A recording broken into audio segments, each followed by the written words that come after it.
From 13 ABC Action News, this is a breaking news alert. I'm telling you, this is real drive-by. That's drive-by. They're driving by. Stay right here. Panic breaking out at a local high school football game tonight after gunfire rings through the air, not once but twice. Our 13 Action sports team was there at Woodward High School right when it happened. And our crew and everybody else there were rushed to shelter inside the school while police on the scene investigated. 13 ABC's Michaela Marshall is now on the scene. She has the latest on the investigation. Michaela, this happened just after 9. What have you learned now 2 hours later?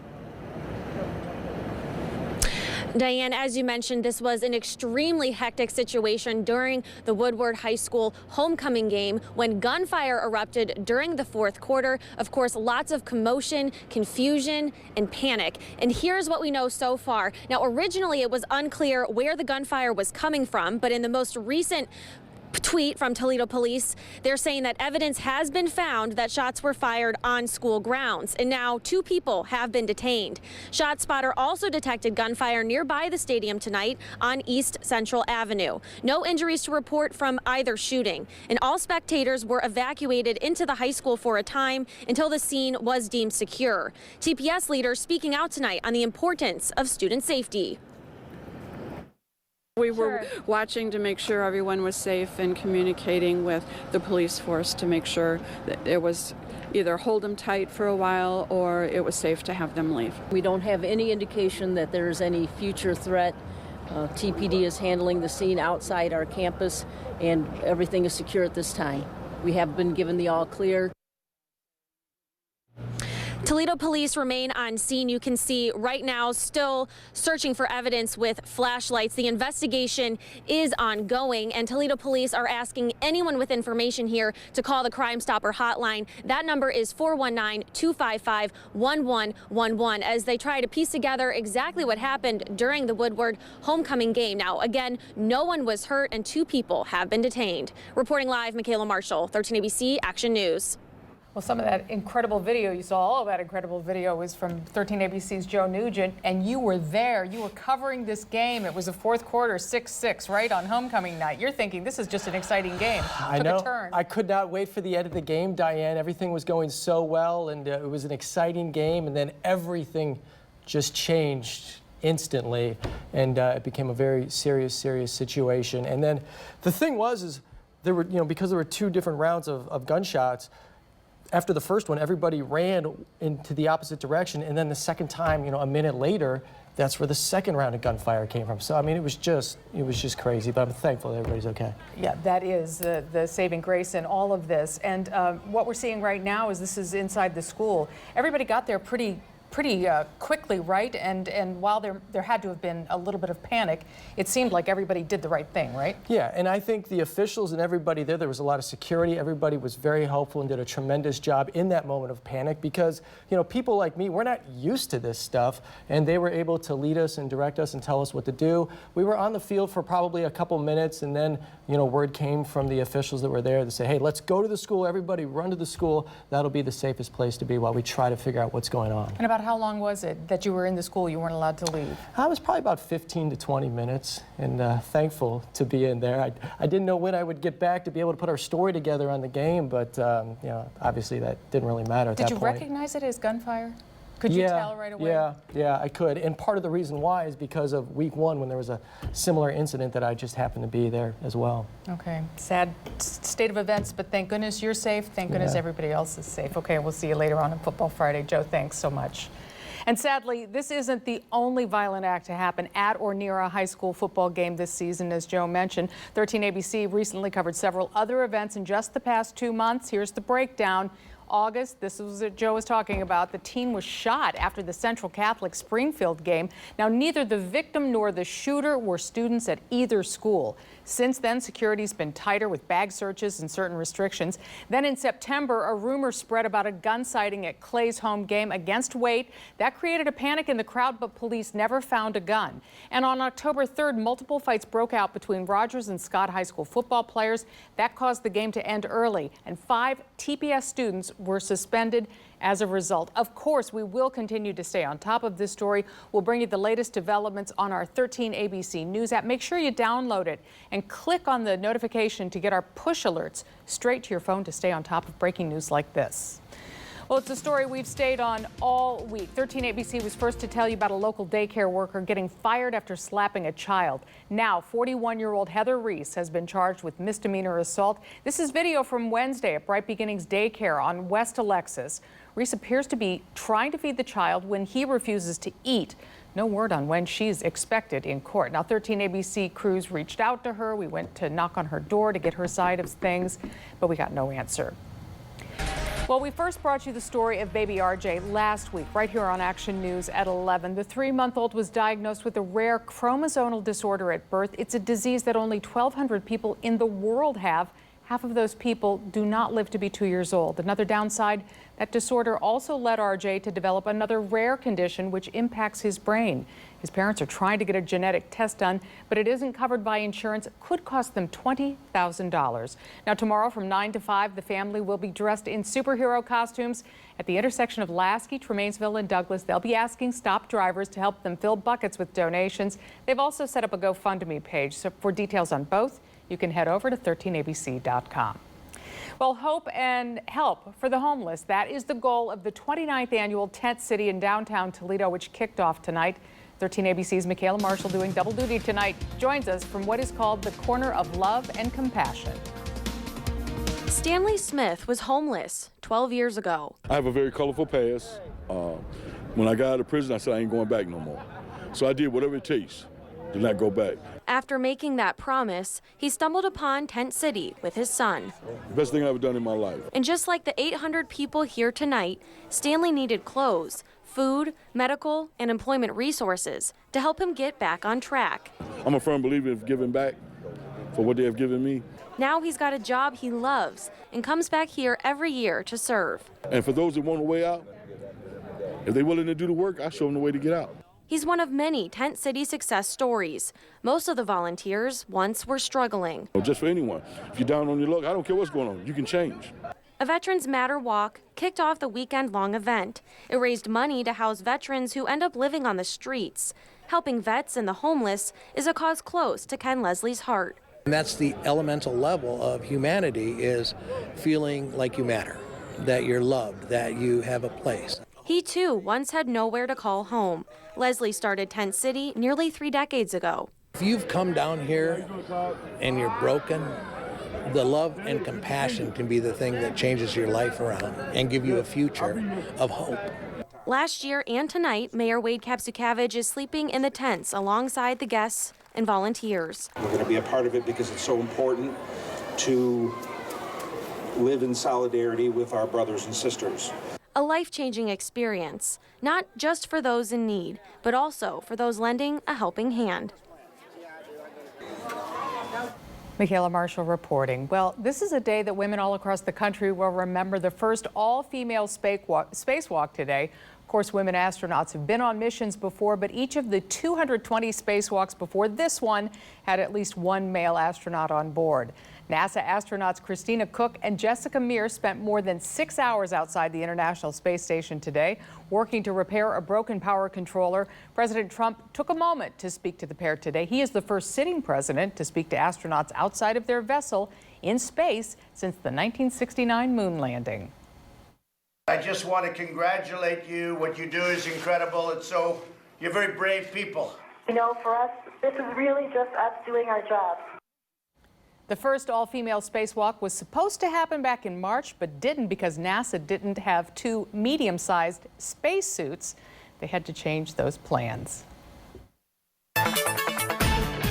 Now, 13 ABC First Warning Weather with meteorologist Dan Smith. Well, a lot of offices around us here, per the National Weather Service, weren't going to be issuing frost advisories now that we had this morning's event. Still, Cleveland didn't really get the memo here. From 75 straight south here, Toledo, Bowling Green through Findlay, and all parts east, with the exception of Erie County, we are under that frost advisory tonight. And right now, 40 degrees already, very clear and starry skies overall. Predictors showing just a few sprinkles for your Sunday morning, clear for most of the weekend. In fact, you see here, we get through Sunday all right, and then Monday afternoon is really when that rain starts to push on through northwest Ohio, southeast Michigan. That cold front kicks a lot of that out, leaving dry but cooler air in its wake. Forecast for tonight, 36 degrees. Again, we are going to bottom out pretty close to freezing here in outlying areas. That patchy frost does remain possible. It is an away game for UT tomorrow, taking on Ball State, but the Chippewas coming to town, taking on Bowling Green. 62 degrees at kickoff,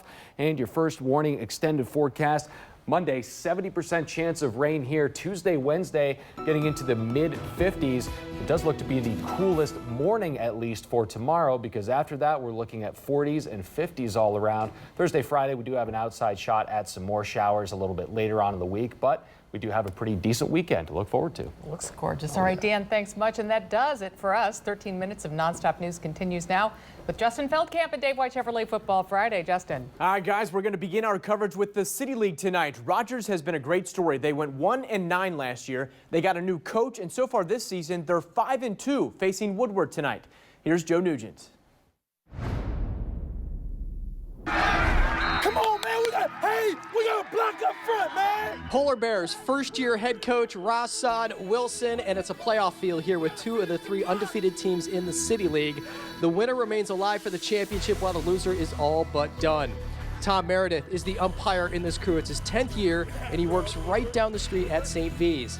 Homecoming for the Polar Bears. Defensive end Xavier Allen is the king, and Toriana Ford is the queen. Both very excited, especially Toriana, and you can't blame her, right?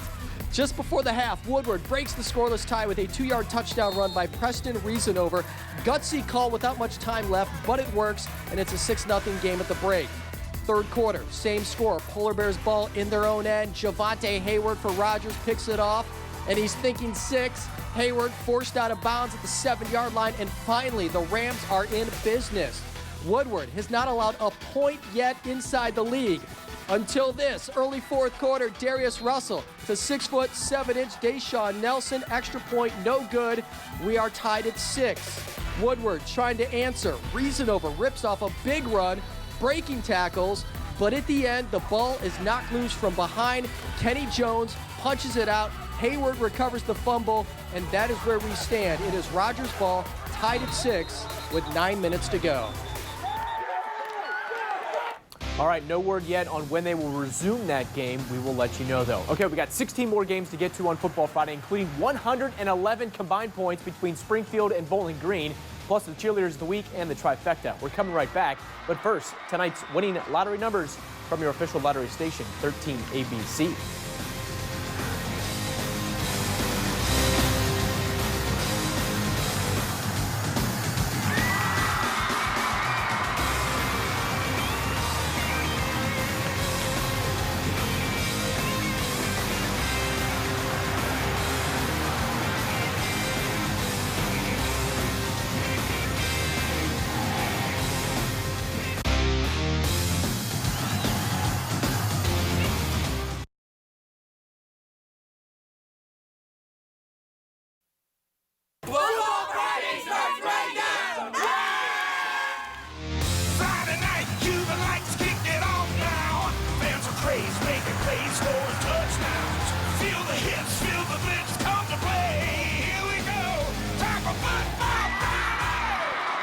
Welcome to Dave White Chevrolet Football Friday. Sponsored by Dave White Chevrolet, Gallon Tachus and Boyson on Law Firm, Window World, Goodwill Industries of Northwest Ohio, and Frickers. Now, here's Justin Feldkamp. Hello and welcome to Dave White Chevrolet Football Friday, everyone. 20 minutes of fun coming your way. Central Catholic took care of business before they beat Whitmer last week. Now it's time to take care of business after Whitmer. Facing Fremont Ross, first half, we got John Zell Norrells, the stud running back for the Irish. This guy knows how to find the end zone. Nice long run, nice long touchdown. Later, it's Bishop Vargas to Tayshawn Johnson, and Mr. Johnson is going to work. Ranked third in the state, Central wins 50-6. Whitmer's loss last week dropped them out of the state rankings, facing Clay tonight. Riley Keller did not play. Kevin Hornbeek did at QB. The running back, though, is Jared Banks. He's still playing, and he's been doing this all year. UT offered him a scholarship a couple weeks ago. 55 yards for the touchdown there. Whitmer was up 28-0. They win 42-21. St. John's at home, currently in the playoffs facing Findlay. St. John's up 17-0, but Findlay battles back. Garrett Krupp over to Isaiah Moore. He scores. It's 17-6. Later in the second half, from the 15-yard line, say hello to Aiden Eubanks. Eubanks is money on this play. 85 yards, racing to the parking lot. Findlay would later take a lead 28-24 with 4 minutes to go. But St. John steps up. CJ Valentine scores late, and St. John survives, winners 31-28. St. Francis one spot ahead of St. John's in the playoff ratings. The Frannies got Lima Senior. Stephen McCoy, touchdown, 14-7 St. Francis. Now Lima Senior going for it on fourth down, but Todd Bumpus makes the play. He'll be doing that at Cincinnati next season. Back on offense, David Kaiser connects with Dominic Austin, and look at the effort from Austin. 53 yards, touchdown, St. Francis winners 38-7. Let's get to the Northern Lakes League. Anthony Wayne versus Southview. Charles Renninger, touchdown AW with ease, and then here comes another. Mason Alberts, untouched, ranked 5th in the state. AW wins 48-0. That's 5 straight shutouts. Perrysburg's 5-2 record has them in the playoff hunt, taking on Napoleon. Early on, Andrew Warnke on the QB sneak, touchdown Napoleon. Perrysburg now on offense. Drew Sims hands to Caleb Gherkin, and Gherkin is working. Touchdown Yellow Jackets. He had 3 scores tonight. 14-7 Peaburg at the half. Later it's 24-7, and Sims finds Cameron Vidalis, and Vidalis makes a man miss. That leads to another touchdown. Peaburg wins 31-7. Springfield is trying to go from the 13th spot to the 8th spot or higher in 3 weeks to make the playoffs. Facing Bowling Green, what a game. Straight to overtime. BG Ball first. On 4th down and 5, Eli Brown to Ryan Reif. Great catch, touchdown, PAT, no good. Springfield ball, watch this. Darnell Thomas, 3-2-1, liftoff. Superman touchdown. That ties it 55-55. Now the Blue Devils need that PAT. Tyler Kelly, it's good. Springfield wins in overtime, 56-55. That is awesome. I was at Kazmaier Stadium to take in Northview and Maumee. 21-0 Northview at the half. Third quarter action. Trent Sims hands off to Brett Hagan, and he takes this one 59 yards. It's a foot race towards the end zone. Carlton Mathis pushes him out of bounds at the 2. Next play, Hagan would take it in. So it's 28-0, then 35-0 after this. Sims throwing a strike to a wide open Reese Lehman. Touchdown, Northview wins 42-0. Now to the Blanchard Valley Conference for a showdown between Liberty Benton and Lipsick. The conference title will come down to those two and Macomb. Which team has the advantage after tonight? Here's Steve Slivka.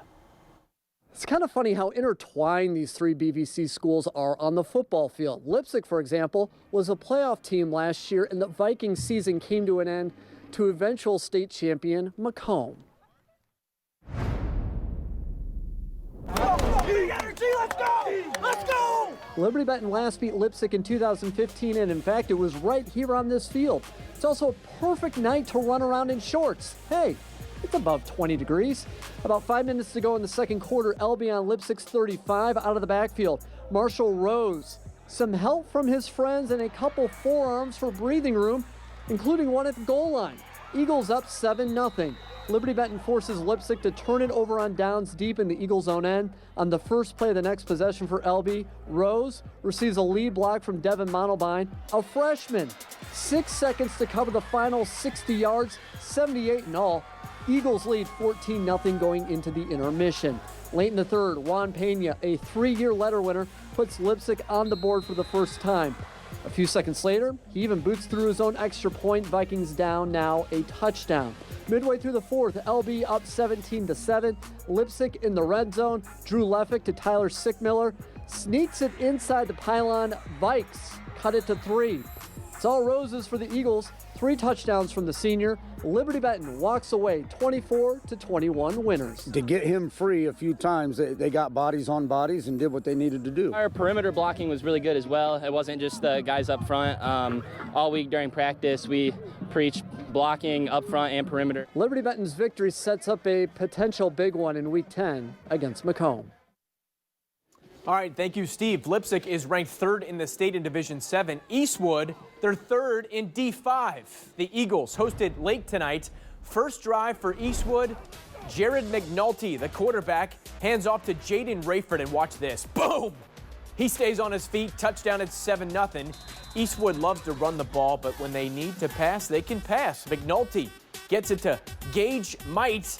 That is a first down, and that drive concludes with Justin Pickrell pushing his way in for the touchdown. Eastwood wins 34-0. They are 8-0. Also in the Northern Buckeye Conference, Rossford and Otsego. Second half, Otsego in orange. This is Joseph Jerwa to Ben Gray. Great catch.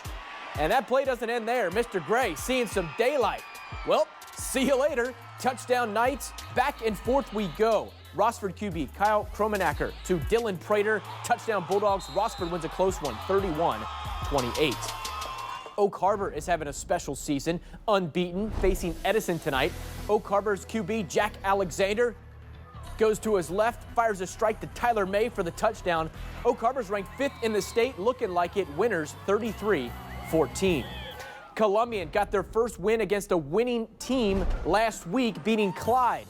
The Tornadoes got Bellevue tonight. First quarter, Chase Frankhauser, 44 yards out and in for the Columbian touchdown. It's 13-0, but Bellevue answers. Keegan Ray hands to Jack Howie, touchdown, and it's 14-13 Bellevue. Columbian takes the lead on a field goal, and then this, Frankhauser with an interception to seal it late. Columbian takes it 16-14. Coming up, Liberty Center and Patrick Henry meet next week. Did both win tonight? Stay tuned, trust me. Before that, we got the cheerleaders of the week. We're the Lake Cheerleaders, and you're watching Football Friday on 13 ABC.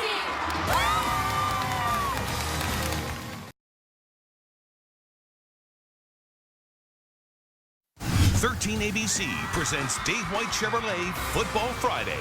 Sponsored by Dave White Chevrolet, Gallon Tachus and Boyson Law Firm, Window World, Goodwill Industries of Northwest Ohio, and Frickers.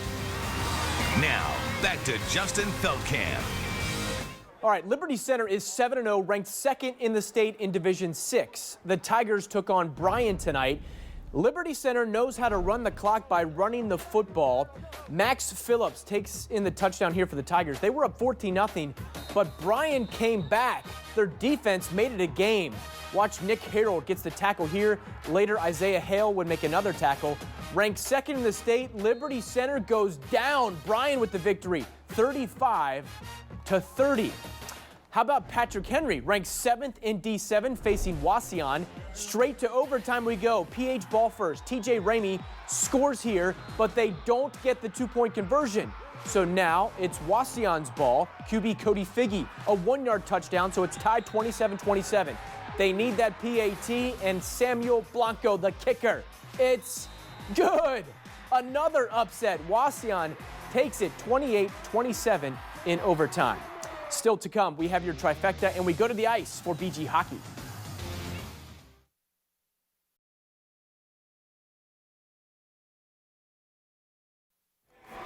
Last week's Icebreaker tournament did not go as planned for BGSU. 2 losses. Their second loss was against Western Michigan. And guess who they host this weekend? Western again. Eric Dopp made 21 saves. Frederick Letourneau and Max Johnson scored the goals. BG wins 2-1, same 2 tomorrow night. It is time now for the trifecta, the top 3 plays of the night. Let's start it off with number 3. We got Findlay and St. John's. Look at Ben Ireland for Findlay. A one-handed grab. Fantastic. That dude makes our highlights every week. Number 2, BG and Springfield. This is BG's Dylan Swalls, the big man with the football. Tucking that football tight. He's off for the touchdown. But number 1 is from the same game, Springfield in overtime with the ball. Darnell Thomas. Look at this. Whoop! in for the touchdown, flying in, and that's your game winner. That's trifecta play number 1. College football, Ohio State playing tonight. They lead 45-3 over Northwestern in the fourth quarter. Michigan and Penn State tomorrow at 7:30 right here on 13 ABC. Tomorrow on the MAC, UT's at Ball State at 2. Same kickoff time for BG and Central Michigan from the Doy. MLB ALCS Game 5. Yankees beat the Astros 4-1. Astros up 3-2 in the series with Game 6 tomorrow night. That's all the time we have. Thank you for watching. We'll see you next week.